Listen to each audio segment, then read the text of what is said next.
I call Ian Lees-Galloway. Thank you very much, Mr Chairman. I would like to, before I address the matters to do with the title that I had already planned to address, I'd just like to respond both to the Minister and the Chair and some of the irate and frustrated interjections from the senior government whip. First, about the matter of what exactly is Labor's policy on this. The National Party is always quite obsessed with Labor's policy. They never want to talk about their own policy, but they calm down, Tim, chill out, I'll tell you. Just be cool. Relax. So Labor's policy, certainly Labor's policy at the election was to have a referendum on the flag. Yeah. But we didn't say that we would do it when the country's $101 billion in debt. We didn't say that we would prioritise it over... We didn't say we would prioritise it over trying to get the country back into surplus. So when New Zealanders loudly spoke out and said, this is an interesting debate, but not a thing to blow $26 million on when we're deep in debt and we're not in surplus, I tell you, we would have listened to that. We would have listened, Mr Naylor, just calm down and listen to me. We would have listened to that, and we would have introduced the referendum at a time that was appropriate. The other strange thing that the Minister said was he compared this process to the MMP referendum, which is actually, that's quite a good comparison to make, except the Minister got it wrong when he made the comparison, because the first question in the MMP referendum was, do you want to change the voting system? And we agree that would be the way to go. Question number one, do you want to change the flag? So Nick Smith, this wasn't the point that Nick Smith and the Minister and the Chair was trying to make, but we actually agree, yes, use a process analogous to the two-referendum process that was used for the conversion, for the shift from FPP to MMP. Question number one, do you want to change?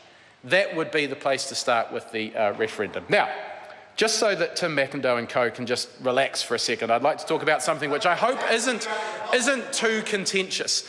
And that's in the bill we have this interesting thing, the New Zealand Flag Referendums Bill. And that word referendums has caused a bit of consternation, in fact, and quite a bit of confusion.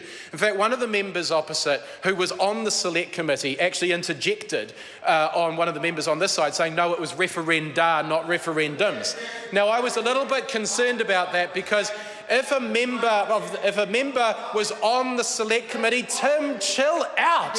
If there's a member on the select committee who is scrutinising the bill closely, then he should have known what the title of the bill was. If he was listening to the submissions and actually paying attention in the select committee, he should have known what the title of the bill was. And the title of the bill is the New Zealand Flag Referendums Bill. Now, I must admit, when I first saw that, I thought, that doesn't sound right to me. I would have thought it should have been referenda.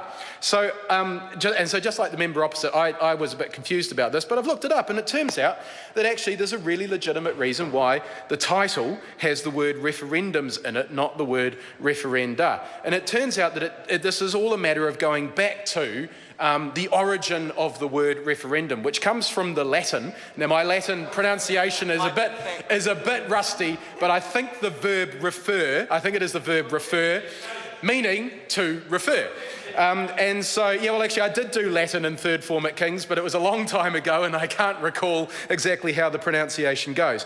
Anyway, the first problem is that this is a verb. This is a verb, not a noun. And so that's why actually what's happened is we've anglicised a Latin verb.